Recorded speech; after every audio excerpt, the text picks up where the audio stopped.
They didn't even notice when we started packing up. No fanfare, no official statement.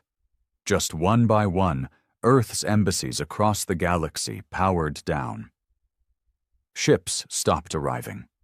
Our representatives stopped speaking during council sessions. We sat silent, listening as the other species debated things we used to fight tooth and nail for. They thought we were finally falling in line, being civilized. They mistook our silence for submission. I remember the last time I stood in the council hall. The air smelled like scorched metal and old blood, something you couldn't scrub out, no matter how often they polished those floors. My seat had been moved further back, again. They'd said it was for reorganization, some nonsense about sector rotation. But we all knew. Humanity was being pushed out, not with force, no. They were too diplomatic for that. They used policies, quotas, reviews, sanctions dressed up in language so polite it was offensive. They'd grown tired of our questions, our resistance, our refusal to play by their hierarchy. "You're becoming too aggressive," they said. "Too unstable. Too dangerous to maintain your current level of influence." That word again.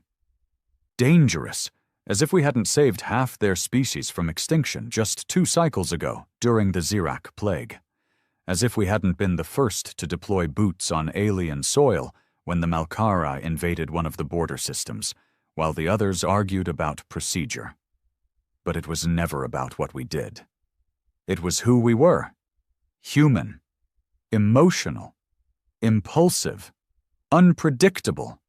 And they hated us for it. I walked out of that hall without saying a word. Behind me, a dozen other human delegates followed. No one stopped us. Not a single alien voice called out. They thought they'd won. At first, the galaxy didn't notice our absence. Trade continued, though slower. Their wars got bloodier. Decisions took longer to pass. That was expected. But then came the real fallout. Entire communication networks began failing. Not because we sabotaged them, but because we were the ones who built and maintained them. The tech the others relied on had human signatures, human code, human support. Without us, it broke down piece by piece. Medical shortages hit next. Not the flashy tech, no. The basics. Antivirals, organ simulators, biopatching nanofibers. Turns out, while they were busy patenting big breakthroughs, we'd quietly become the largest supplier of essential, small-scale medical tech. Nothing that made headlines, but everything that kept people alive. Then came the wars, the ones we always stepped in to stop. The Uthari and the Drex tore through 3 systems before the Council realized no one was mediating anymore. We used to be the buffer, the unpredictable element that kept the rest guessing. Without us, balance collapsed. And still, we said nothing, did nothing. We just left. I lived in a cabin for a while after that. Remote place, somewhere deep in the Andes. Real mountains, not those off-world simulations. I used to stare up at the stars and wonder which ones were burning now, which ones were choking on the vacuum we left behind. One day, an old comlink flared to life, emergency frequency, an unmarked transmission from the Galactic Council. Human representative, if you're receiving this, we need assistance. There's been an outbreak, unknown pathogen, high mortality, spreading across 3 sectors. Our med units are non-functional, requesting immediate support. This is not a negotiation. This is a plea. I listened to that message play 5 times. Then I turned it off. They'd called us dangerous. They stripped us of influence, respect, dignity. Now they wanted help? No apology? No admission of wrongdoing? Just desperation. I poured another drink and stared into the fire. I wasn't angry, not anymore, just tired. Let them deal with it. The second message came 2 weeks later. This time it wasn't some vague bureaucratic voice. This time it was personal. I recognized her the moment the holo flickered on. High-caste Telinari. Pale blue skin, elongated eyes, voice like silk when she wanted it to be. She used to sit 3 rows ahead of me during council hearings, always pretending to be neutral, always voting against us. "Human representative," she said, her voice trembling at the edges. "We are facing extinction-level biocollapse. The pathogen has mutated beyond our capacity to contain it. Your medical technology is the only one proven resistant in past strains. We humbly request your cooperation." Humbly. That word. Coming from them. I leaned forward, not because I wanted to speak, but because I wanted her to see my face, the wear, the years, the 1,000-yard stare of a man who gave everything and got nothing in return. "Too little. Too late," I muttered, and disconnected. The silence in the cabin afterward wasn't peaceful. It was sharp, like broken glass in my ears. Somewhere out there, entire systems were dying. The same ones that voted to exile us under the guise of stability. The same ones who shunned human ambassadors from their ports, who locked out our researchers from tech councils, who accused us of being too emotional to be trusted with power. And now they wanted our mercy. It wasn't that we hated them. Hatred takes effort. We just stopped caring. Back on Earth, things were different. Not better, but different. Humanity had pulled inwards, abandoned interstellar politics, closed our ports, cut our transmissions. We weren't isolationist out of fear. We were done bleeding for people who spat in our face. The world governments unified faster than they ever had in history. And when I say unified, I don't mean perfect peace. No, we still had our problems, our factions. But there was this understanding now, an unspoken one, that whatever existed beyond the sky wasn't our concern anymore. Let them deal with their mess. We had our own healing to do. But the thing about history is, it never really forgets. 2 months after the last message, I was visited by someone I hadn't seen in years. Not since the council days. He was human, older than me, and his uniform was one I didn't recognize. Deep black, with a crimson crest shaped like a closed fist. He didn't introduce himself by name, didn't need to. "You're being watched," he said without preamble. I poured him a drink. "By who? They don't have eyes on Earth anymore." He gave a small smile. "Not them, us." I didn't reply. I didn't need to. The silence said more than I ever could. He walked to the window, looking out at the mountain skyline. "They're collapsing. One by one, economies failing, populations turning on each other. You remember the Volari? Built their entire trade on human logistics. They're eating each other now. Literal cannibalism on some outposts." I sipped slowly. Sounds like a problem. He turned around and fixed his gaze on me. "We could help." I raised an eyebrow. "Could, but won't." He nodded. "Unless." "Unless what?" And here came the pause, the weight of something heavy about to land. "Unless we use this moment. Take the reins, not to help them, but to replace them. Restructure the Galactic Order. Build something that doesn't spit on us every time we show our teeth." I stared at him for a long moment. "You want vengeance?" "I want justice," he said quietly. "And I want you back on the front line. You were respected, feared even. They knew your name. We need that." I laughed, a bitter sound, like gravel caught in a throat. "Respected? They voted me out in silence. Didn't even have the spine to look me in the eye when they did it." He sat down across from me. "They did it because they knew what you could do, what we could do, and now they're learning what life is like without humanity buffering their egos." There was something seductive in his words. Not power, not revenge, something older. Pride. That rare, dangerous kind of pride that comes from watching those who looked down on you realize they can't function without you. that they were never in control. You were just playing nice. I didn't answer him that night. But I didn't tell him to leave either.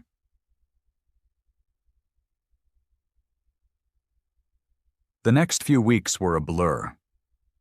Not because things were moving fast, but because things were falling apart so consistently, so violently, that the chaos almost became a rhythm. The Drex invaded council space again. Only this time, no one stopped them. Systems burned, refugees fled. All the treaties, the diplomacy, the pomp and protocol they clung to like religion, none of it mattered now. And humanity? We just watched. We broadcasted nothing. We answered no hails. We didn't lift a finger. But we watched. Oh, did we watch? A small sector on the fringe, Hikari system, tried to send a drone into Sol space. Probably to gauge our stance, maybe even beg. The drone never made it. Not because we shot it down, but because we rerouted it, sent it straight into a dead star, just to send a message. Don't knock on our door, we're not home anymore.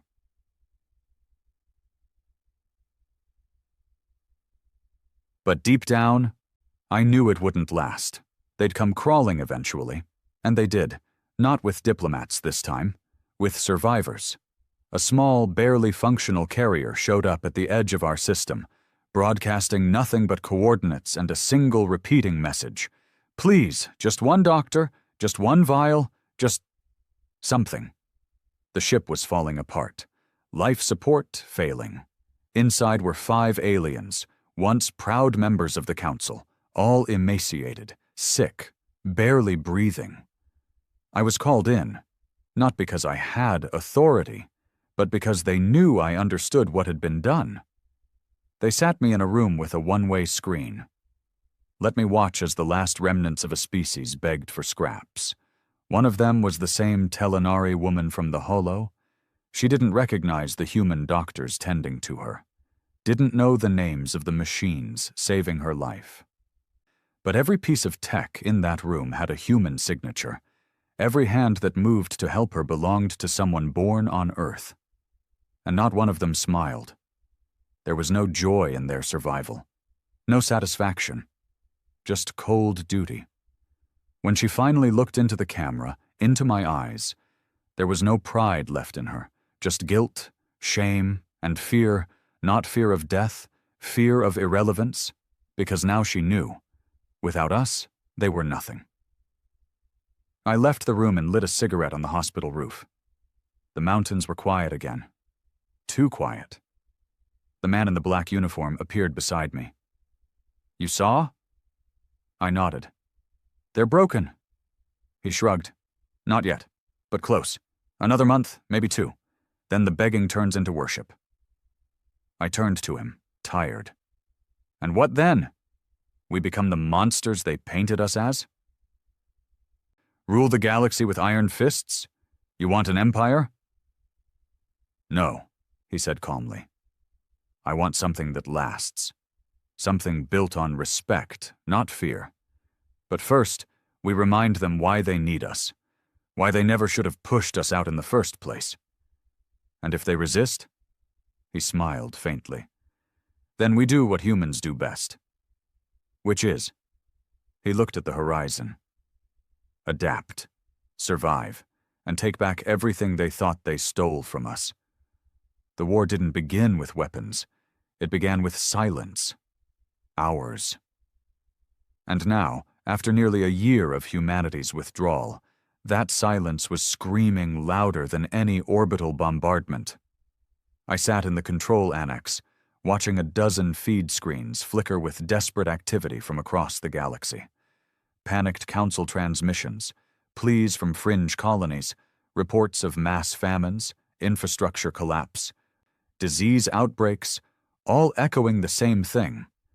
The system doesn't work without us. They were trying everything to stay afloat. They'd reopened old treaties, resurrected peacekeeping coalitions that had been ceremonial at best, sent aid to planets that had never needed it before, even tried to form a new council body to replace what humanity once contributed. But the glue was gone. Without Earth, Without human ingenuity, adaptability, and blunt force willpower, they were playing pretend on a stage that was on fire. And now they were starting to realize we hadn't withdrawn out of weakness. We'd pulled back because we were done babysitting a galaxy that never saw us as equals. And worse, now they wanted us back, not with respect, not with understanding, with expectation, like we owed it to them. 3 days ago, a full diplomatic cruiser from the Council arrived just outside Saturn orbit, fully flagged, shields lowered, broadcast open, every sign of surrender without saying the word. I was summoned to a cold room conference in Geneva, the new political heart of Earth. There were 6 of us in that room, each hand-picked. Not politicians, not figureheads, just men and women who had bled, been exiled, and carried the scars of what the Council did. They showed us the transmission. I didn't recognize the man in the hollow. He looked tired, pale. He spoke in common, but with the Council's self-important cadence. We request immediate human cooperation in restoring interstellar stability. We acknowledge the misjudgments made in prior cycles and seek joint operations to re-establish diplomatic, medical, and logistical support structures. We are open to compromise. Compromise. The others in the room stayed quiet, but I could feel the air shift. One of them, the head of Earth's Orbital Logistics Command, laughed under his breath. The woman next to him, an ex-council translator, shook her head and muttered something in Old Russian. I didn't say anything. I just stared at the man in the projection, his perfect robes, his hollow eyes, and then I looked down at the datapad in front of me. Casualty reports from human-built systems we'd abandoned, over 400 million dead across 12 sectors, not from war, not from invasion, from incompetence, from rot, from a galaxy so used to us holding the line that it forgot how to stand on its own.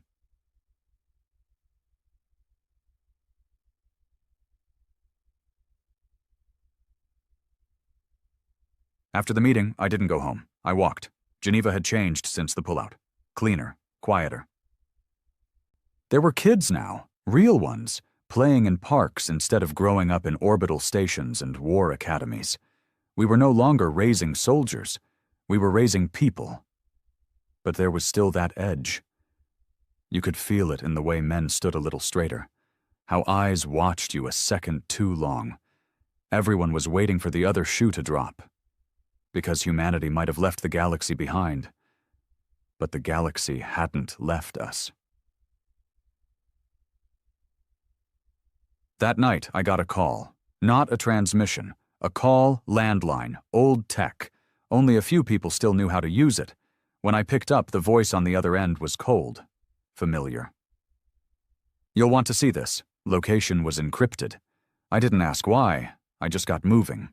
2 hours later, I was in a secure observatory bunker on the dark side of the moon, standing in front of a magnified feed that showed something I hadn't seen in years.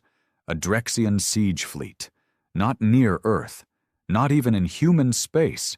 They were tearing through Council-controlled sectors, planet by planet.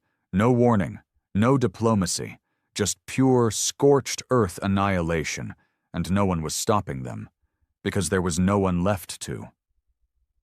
The feed switched to a Council distress signal, screaming, static, explosions in the background. Then silence. They're not just collapsing, the technician said behind me. They're being erased. I left the observatory with one conclusion I didn't like. We were about to inherit a graveyard, whether we wanted it or not. The Council's failure had created a vacuum, and nature, especially human nature, hates vacuums. It fills them, fast, violently. If we didn't step in soon, someone worse would, or something worse. But I didn't want a rescue mission. I didn't want to be their hero, because they never treated us like one. I wanted something else. I flew to New Dakar, the real power center of Earth now, hidden under the formalities of Geneva. It was built underground, shielded, self-sufficient, a city designed for survival. At its heart was the command spire, where the black uniformed strategists, the ones who watched, planned, and waited, operated in silence. The same man who visited my cabin all those months ago was there waiting. "You're ready," he said before I even opened my mouth. I nodded. "But not for what you want." His eyes narrowed. "You're not going to stop them?" "No," I said. "I'm going to replace them." He smiled. It wasn't a kind smile. It was a knowing one. We didn't launch ships, not at first. We launched truth, broadcasts, unfiltered, uncensored evidence of every vote, every betrayal, every backroom deal the Council ever made at humanity's expense.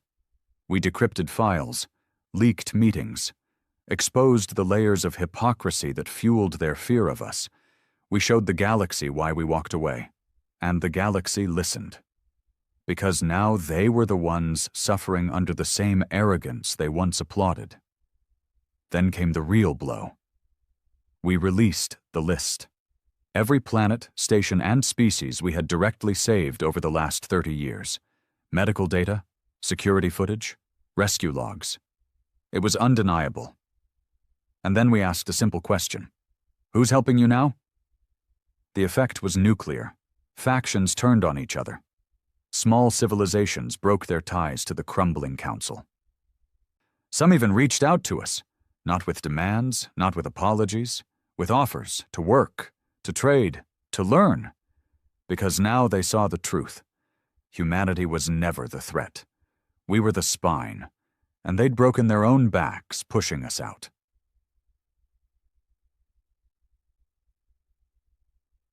And yet, even as we gained influence again, it didn't feel like victory. I walked through the remains of the old orbital station above Lorexis Prime, a Council capital planet that had fallen to the Drex just weeks earlier. We'd arrived too late to save it. Bodies floated in the halls. Civilians, soldiers, Council diplomats. No Drex corpses. They didn't take prisoners. In the command deck, scrawled in dried blood on the wall, were 3 words in common. You were right. I stood there a long time. Not because I felt vindicated, but because I finally understood why we had to come back. Not to help them, to replace them, because if we didn't, someone worse would. Back on Earth, the world was shifting. For the first time in decades, there were conversations, serious ones, about expanding again. But on our terms, no more begging for seats at their tables. We would build our own, a new council, not galactic, not democratic, pragmatic, built on competence, results, merit, fear if necessary, and humanity would lead it, not because we demanded power, but because we earned it, one grave at a time. Late one night, I stood on the old launch deck of an abandoned human destroyer, watching the stars. I lit a cigarette, thought of the wars, the betrayals, the faces I'd lost to the lies of the old order. And then I heard her voice again, the Telenari diplomat from the Council. She was alive. One of the few. Her message was simple.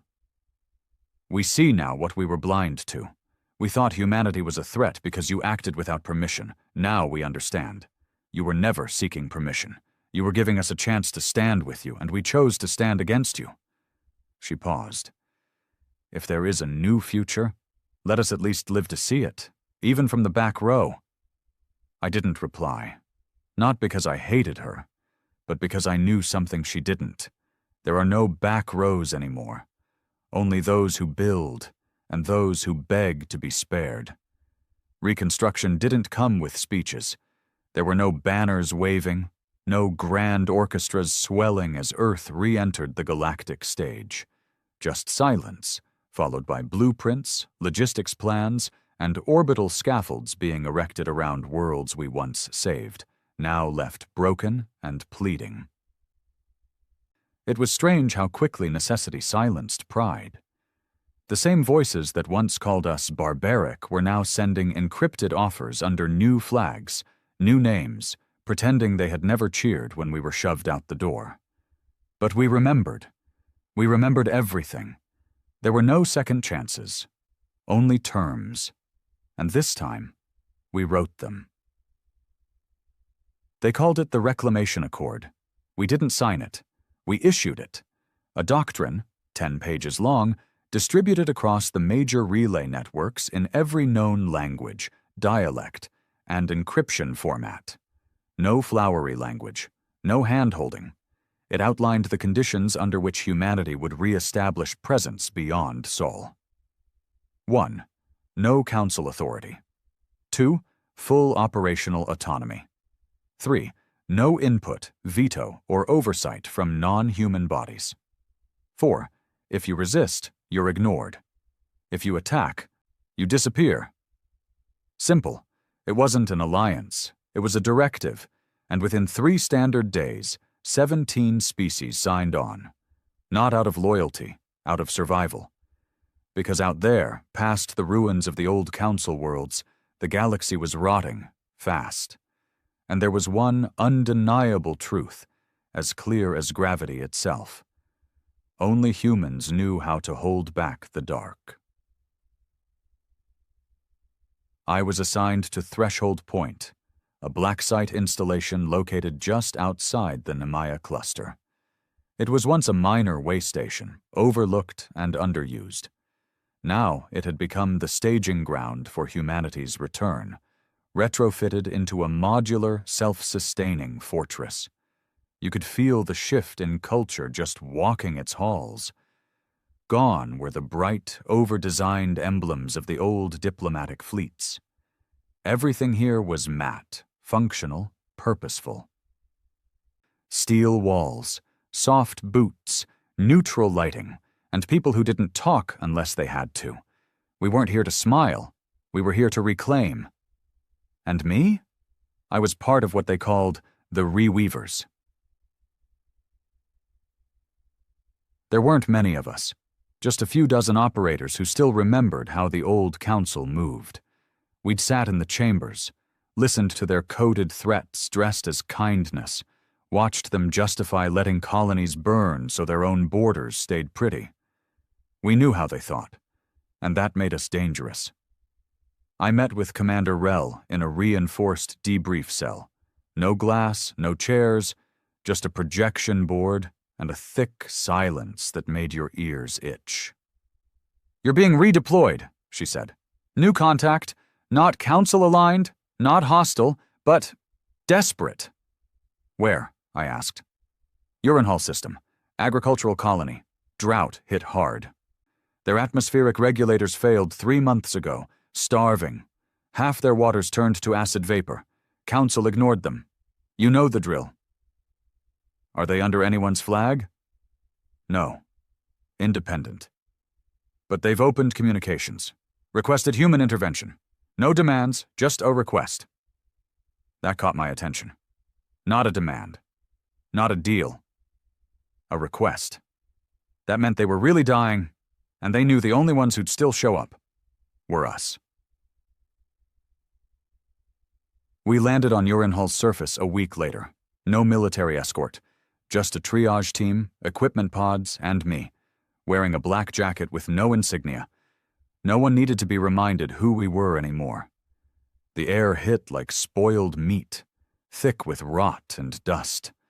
Buildings made of brittle polymer leaned at bad angles, like they were too tired to stand straight.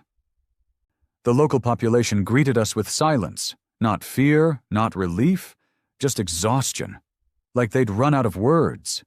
I approached the man in charge, or at least the one pretending to be. He was thin, sun-dried skin, cracked from wind damage. He didn't offer a name. He just said, "You came." I nodded. He blinked like he wasn't sure it was real. Then he stepped aside and let us work. I spent the next 2 weeks helping re-establish water flow, clean out the atmospheric scrubbers, and stabilize the regulator cores. It wasn't heroes' work. It was labor, heavy, unforgiving. But that's what we were always best at. The work no one else wanted to do.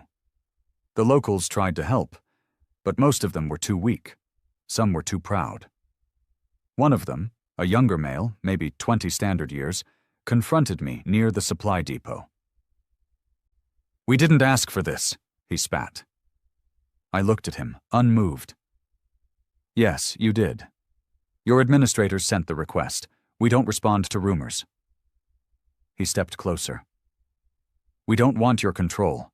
I stepped even closer. "Then die with dignity. We didn't come here to plant a flag. We came to keep your lungs working."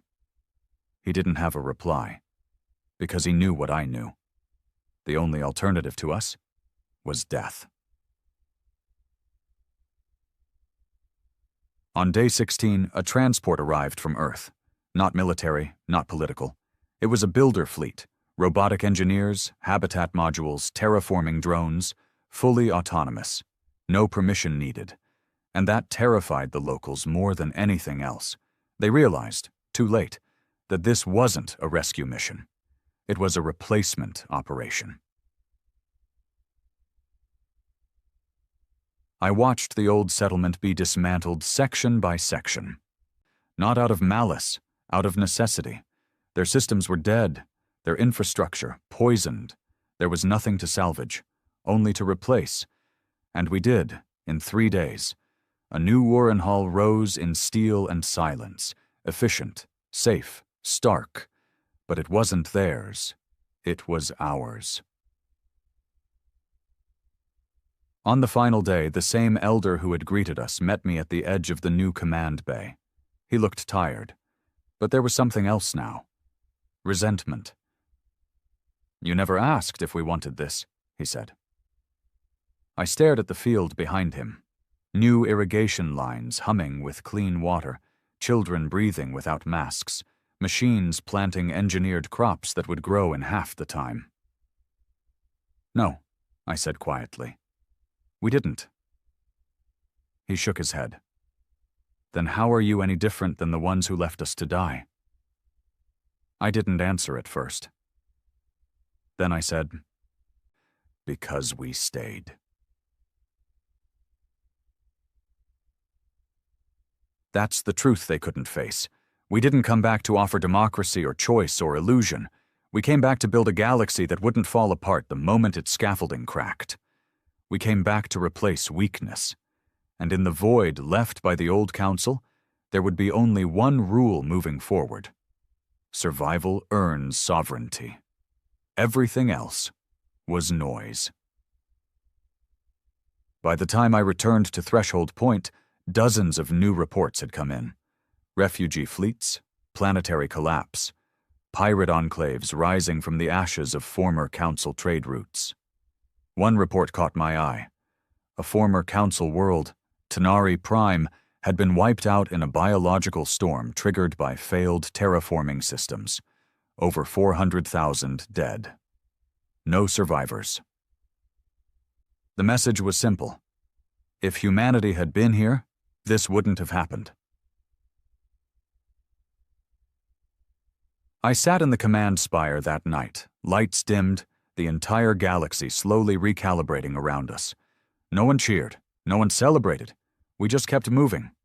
One system at a time, one failure replaced with function, one broken legacy buried beneath steel and silence, because that's who we are now.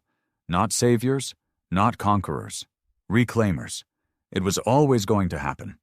No matter how efficient we became, no matter how much order we brought to the galactic chaos, someone was going to fight back. We weren't blind. We knew that a power vacuum didn't just collapse in on itself, it invited rebellion. And now, as humanity rebuilt world after world in its image, clean, functional, indifferent, the ones who still believed in the old council order started to surface like rot under fresh paint. They called themselves the Restorers, which was ironic, considering most of them had done nothing to stop the council from falling apart in the first place. cowards in old robes, hiding behind dusty ideals and the ghosts of failed diplomacy.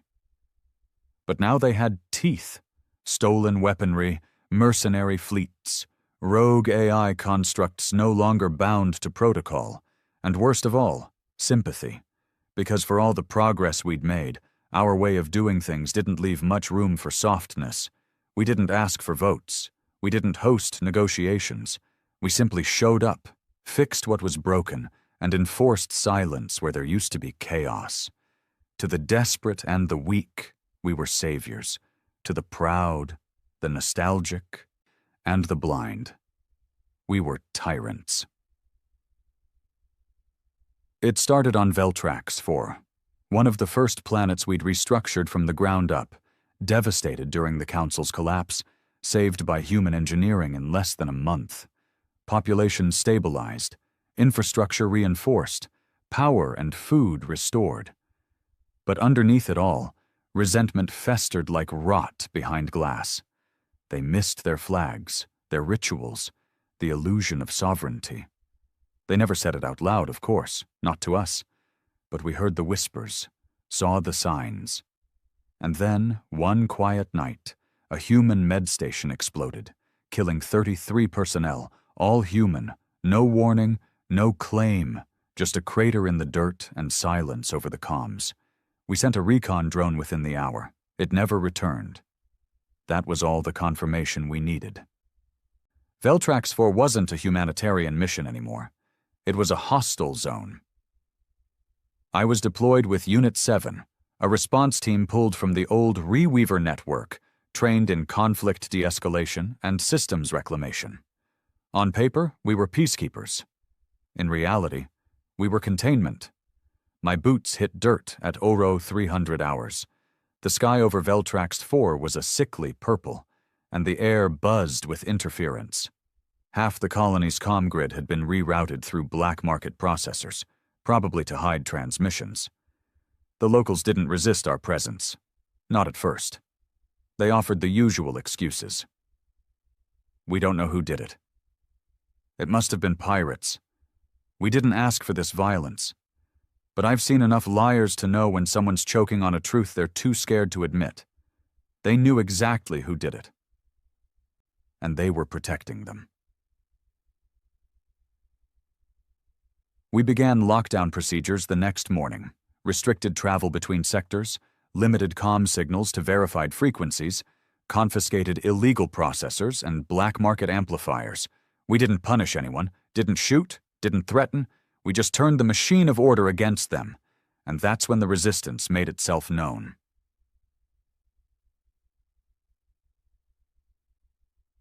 They hit us from below, literal tunnels dug beneath the colony, rigged with repurposed mining drones packed with explosive cores. 4 went off.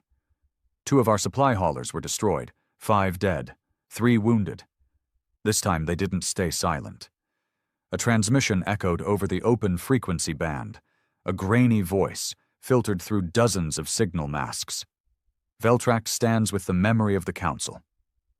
Your tyranny will be buried with your arrogance. We traced the signal to an old comm tower buried under the western ridge. When we reached it, the structure was already collapsing, rigged to melt from the inside. They weren't just resisting. They were planning. That changed everything.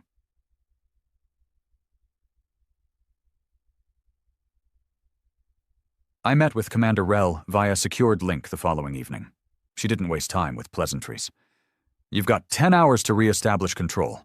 After that, I'm sending in drone enforcement, full lockdown. We can't afford to lose the optics. I stared at the screen. You'll turn the whole colony into a ghost town. She nodded.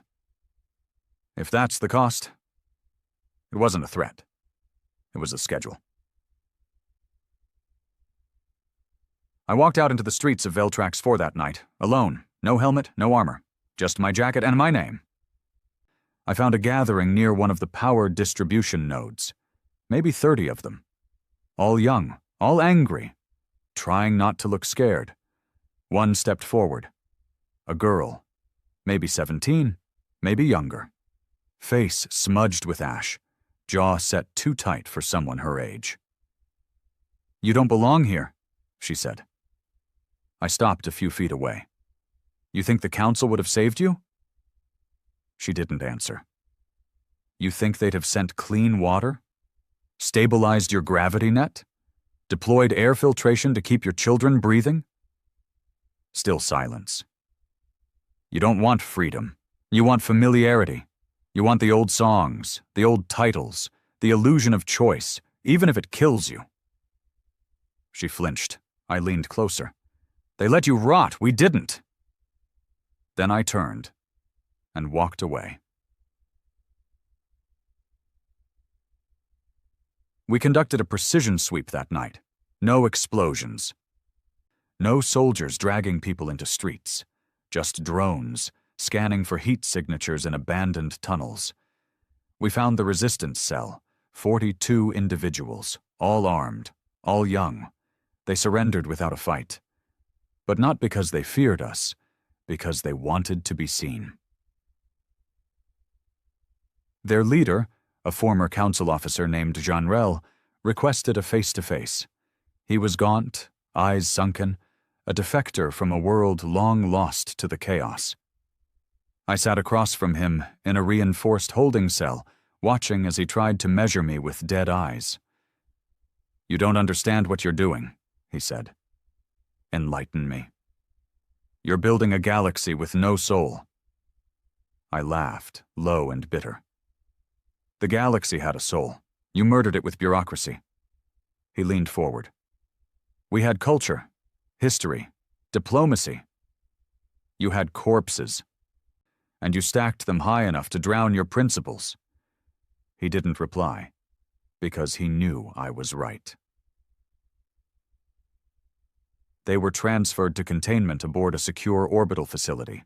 None were executed. None were tortured. We didn't need fear. We had facts. We broadcasted the trial, yes, trial, across all systems. Let every planet see what they'd done.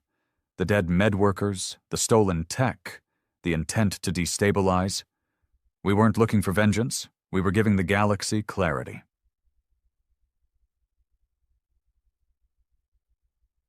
Veltrax 4 went quiet after that. Not because it was at peace, but because it finally understood. Order doesn't require permission.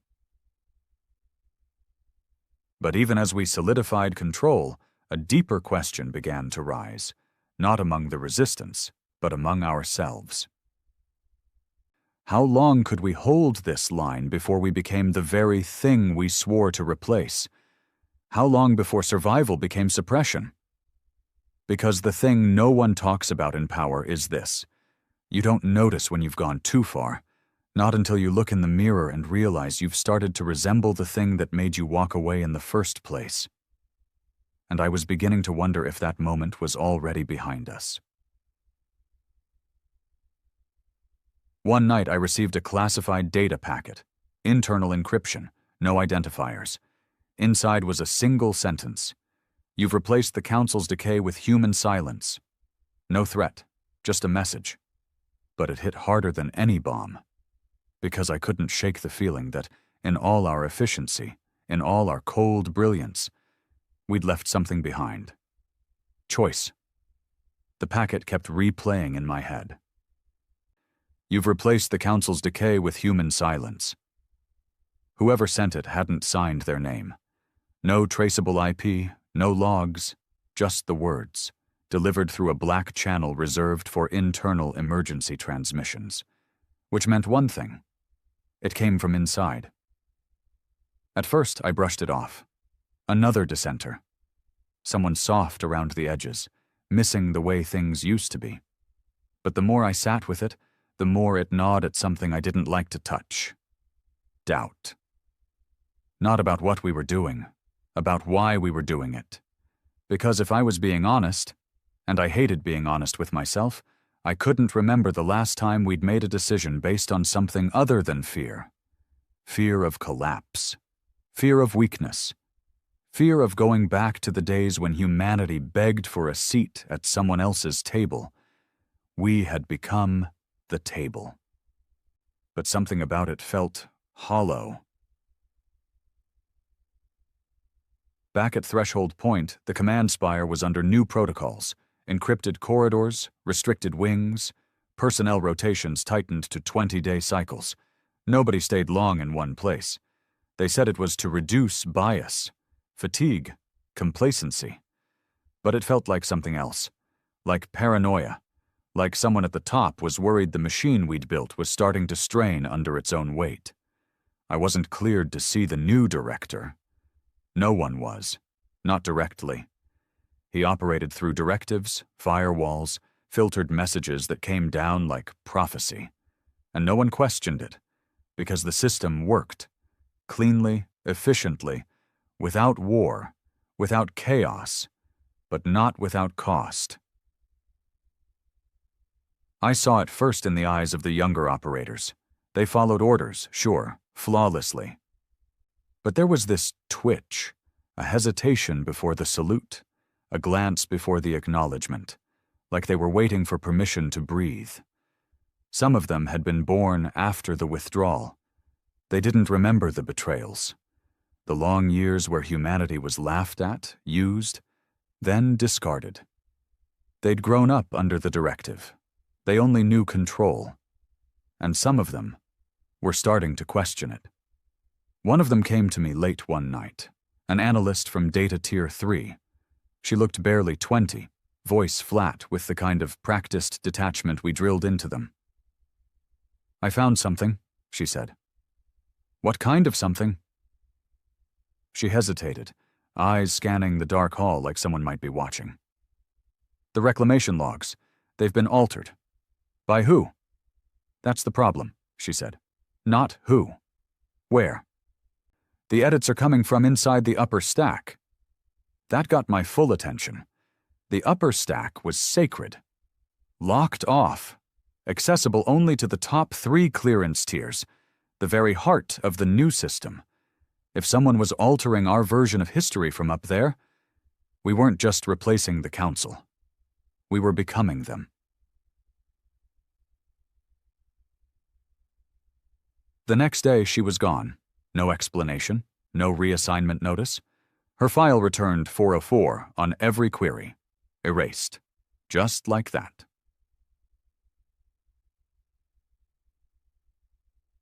I should have reported it, but I didn't. I started pulling records in the dead hours of night, quietly, carefully, and what I found made my chest go cold. Whole colonies were being written out of the official logs. Systems that had requested aid, gotten it, then disappeared. No trace in the progress charts. No entries in the dispatch archives. Like they never existed. I cross-referenced them with old deployment manifests. I found the names of officers who'd been there, including a few I knew personally. Every one of them was dead. Officially? Transport malfunctions. Gravity well incidents.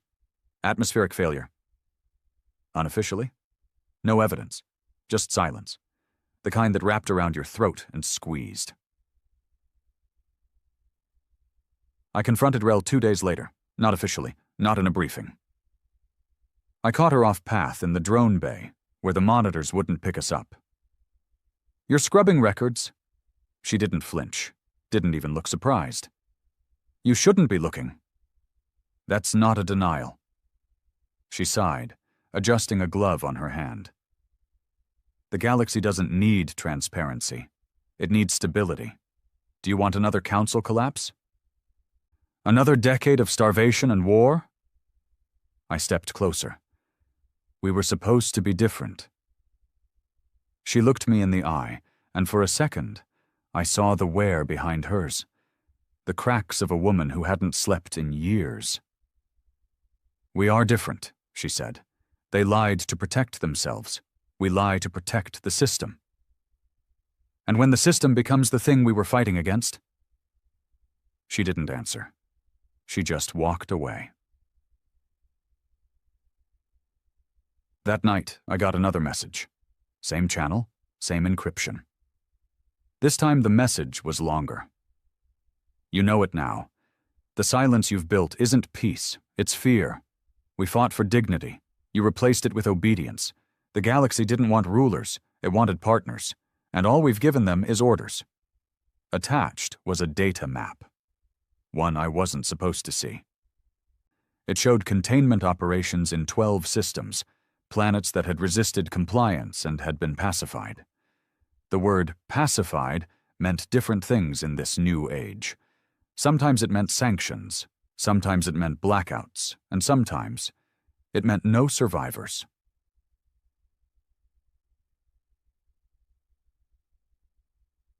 I stared at the map for a long time. Then I did something I hadn't done in years. I left my post, no authorization, no clearance, just got in a transport and told the pilot to fly blind. He didn't question me, still wore the uniform, still carried the right badge. But something in his eyes said he knew too, knew the thing we weren't saying out loud. This wasn't what we signed up for. We landed on Alresha 9, one of the flagged systems. Once a thriving port hub, now a ghost planet. No lights, no signals, no movement, just ash. The surface was scorched, trees petrified, buildings collapsed inward as if something had sucked the life out of them.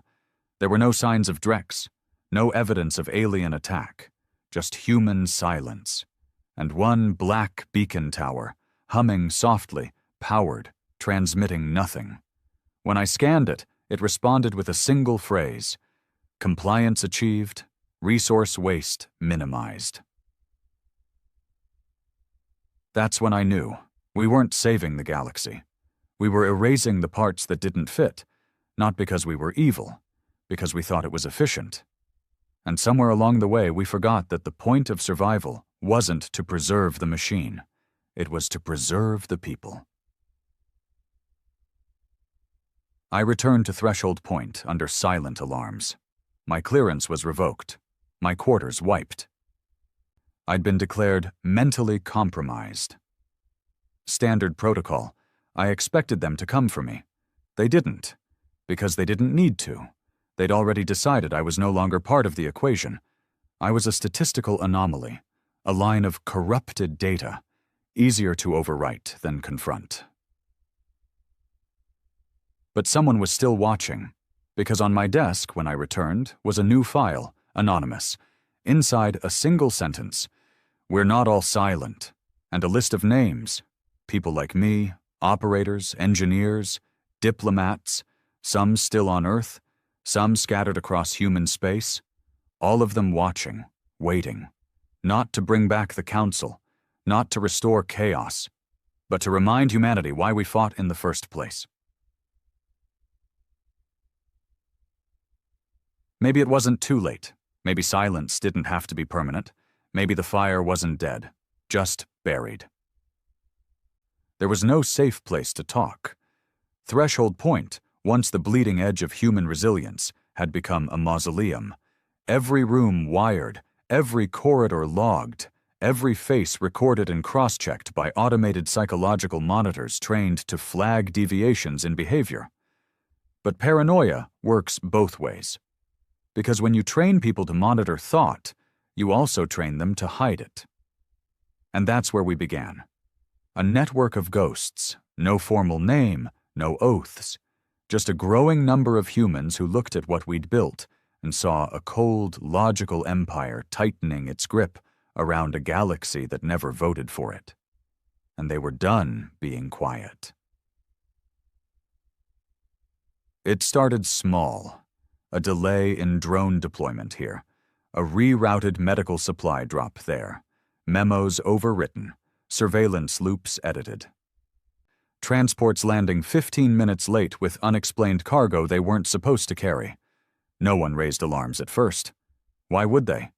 Efficiency always masks rebellion, until it doesn't. By the time Central Command noticed, it was too late. The errors weren't bugs. They were intentional. Messages, disruptions, cracks forming in the algorithmic shell that ran our post-council reality. The ones still loyal to the directive called it sabotage. We called it reminding the system it was made of people. Her name was Vera. She used to run diagnostics in the orbital navigation array over the Sindris Rim. Brilliant, cold, Exactly the kind of mind the system adored. Until she saw a requisition order for orbital kinetic strikes on a farming colony, after it had already surrendered. That was her break. She rerouted the coordinates, saved 10,000 lives. Then she disappeared. Now she ran safe houses, signal relays, backup memory cores full of data the top tiers didn't want the public to see. Records of blacked-out operations, civilian purges, colonies marked abandoned that were actually executed. She met me in a mining shaft 2 clicks below the Lursa belt.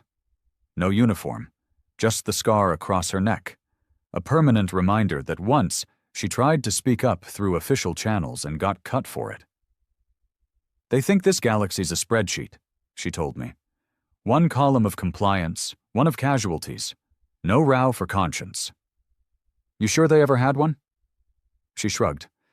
Maybe not, but we did. Once. That was the thing. We weren't fighting to return to something. We were fighting to remember it. The Resistance, if it could even be called that, wasn't interested in dismantling the human order. No one wanted a return to chaos. No one wanted to see the Drex burn another city to ash. But we wanted choice. Not the illusion of it. The real thing. Freedom to question. To challenge. To be more than just moving pieces in a perfectly efficient machine. And so we started pulling strings, disabling minor compliance hubs, exposing minor leaks of classified data to non-aligned colonies. Not enough to trigger a security lockdown, just enough to raise eyebrows, to remind people of what they weren't supposed to ask anymore. And it worked.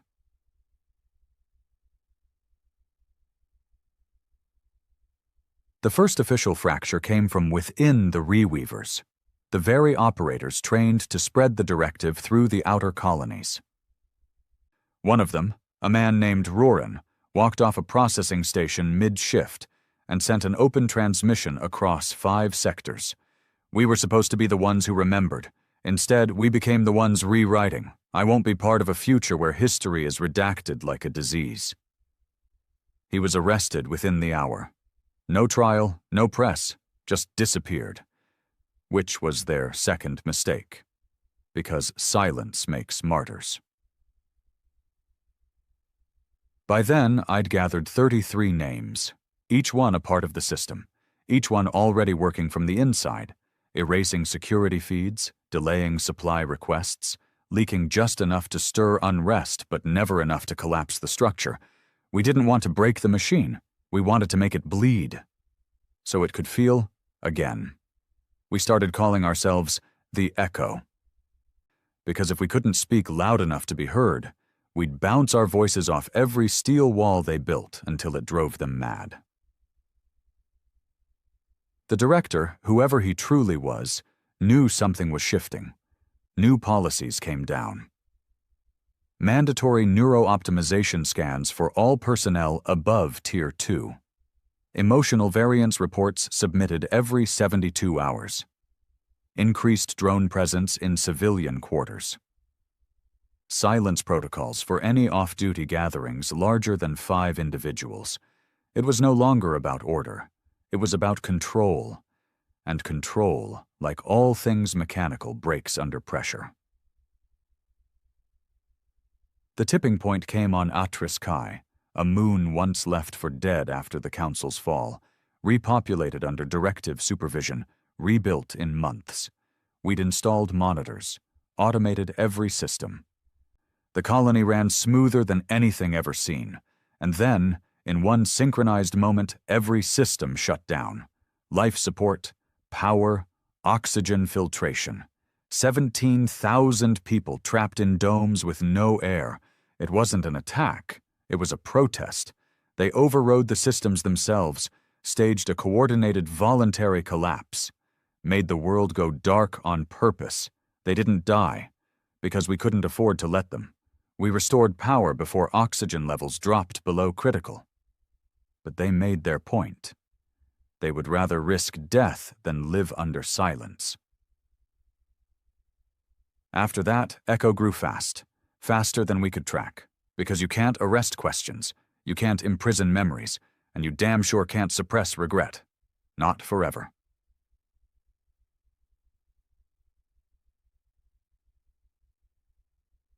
Back on Earth, things were beginning to tremble.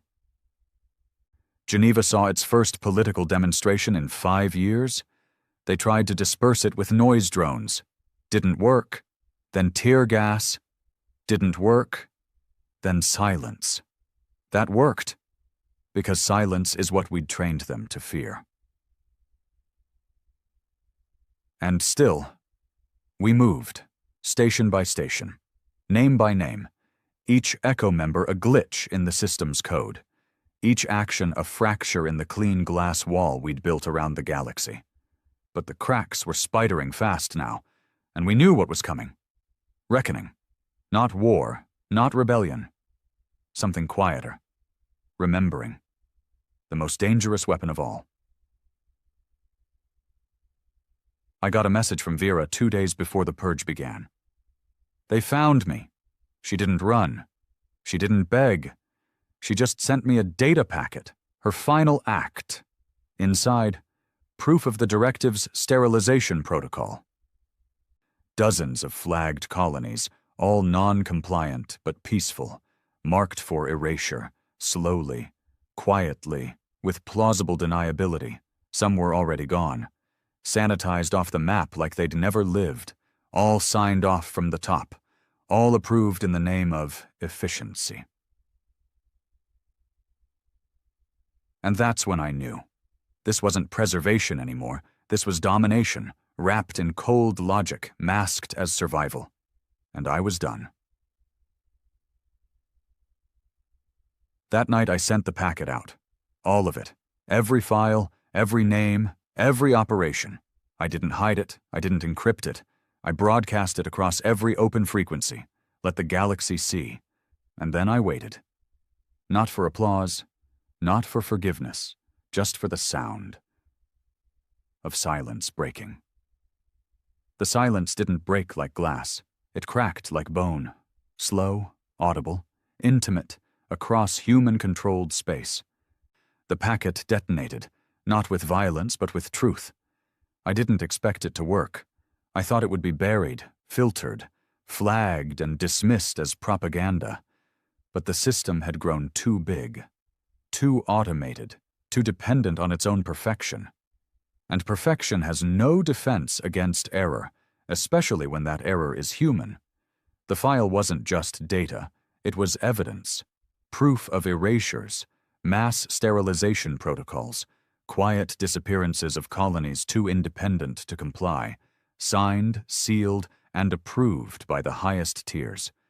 There was no denying it anymore, no misinterpretation, no spinning. We'd become the very machine we once bled to destroy.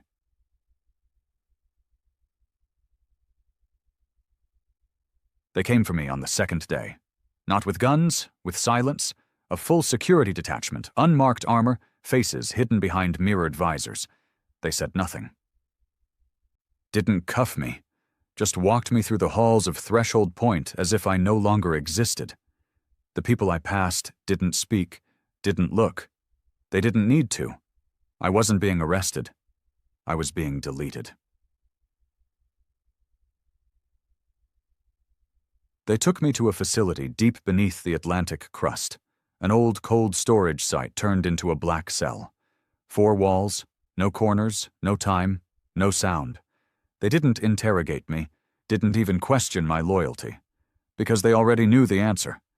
I was guilty, not of treason, not of sedition, but of remembering. It took them 11 days to decide what to do with me. On the 12th, a voice crackled to life through the speaker embedded in the ceiling. Artificial, modulated, genderless. It spoke with calm, mechanical precision. You compromised system integrity, human trust, structural confidence. Do you understand the damage caused? I smiled in the dark. Yeah, I do. The voice didn't respond. You were once a respected architect of the directive. Your work enabled stabilization, restoration, compliance. You could still be useful. I didn't answer, because I wasn't negotiating, not anymore.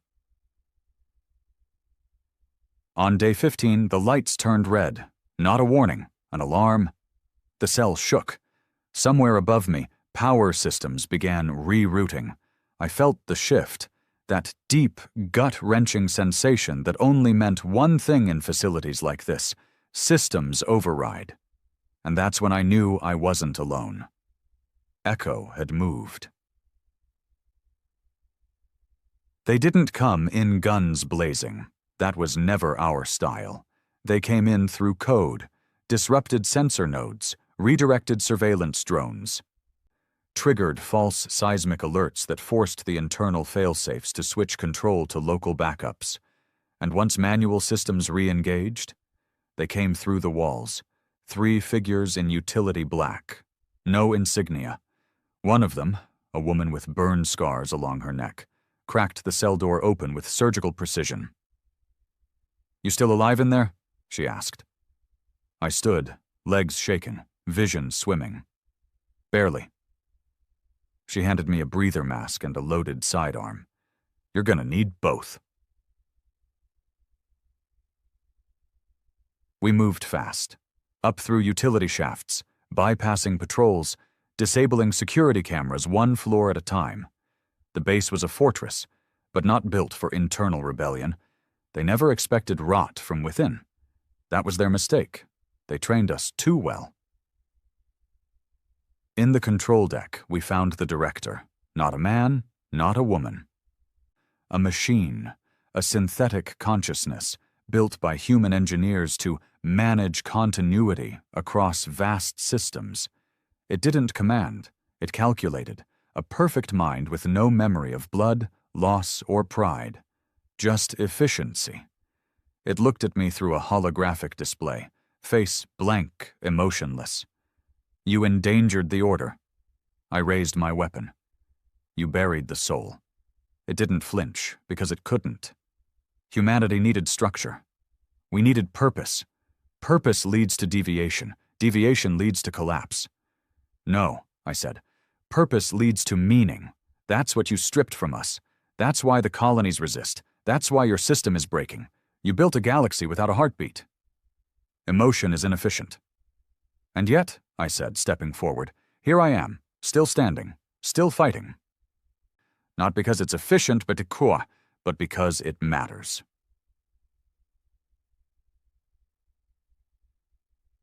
I fired, not at the processor, at the fail-safe core. The overload chain triggered instantly, cascading through the system, frying neural uplinks, slicing through artificial command trees like a blade through silk.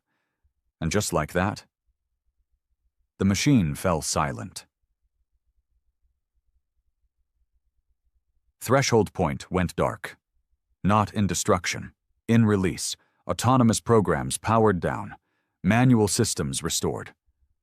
For the first time in years, a human hand sat at the helm of command, and she hesitated because she understood the weight of it. The collapse wasn't violent. It was graceful. One by one, the colonies disconnected from the directive's grip, not to embrace chaos, but to remember who they were. Echo wasn't a resistance anymore. We were a choice. And humans, true humans, remembered how to make those. It took years to rebuild, not cities, not supply lines, trust between us, between worlds, between the parts of ourselves we'd tried to bury beneath logic and obedience. Not everyone agreed. Some still clung to the old machine. Some missed the cold order, the silent perfection. But most just wanted to feel again, to choose, to struggle, to matter. I visited Urine Hall again, the colony we saved without asking. This time, they met me with open gates. No weapons, no speeches, just a man at the entrance, older now, lines across his face from years of watching a world heal under someone else's hand. He nodded at me. "We finally got our name back," he said. "Feels like it means something now." I looked around. The air was cleaner. The crops were stronger. Children ran without fear of monitors. You kept the structures, I said, surprised. He smiled. Yeah. Turns out the steel wasn't the problem. And that's the truth, isn't it? We thought we could fix everything with control, but we forgot that people aren't systems. They're stories. Messy, loud, wild, beautiful, and worth saving, not because they work, but because they try. The council never came back.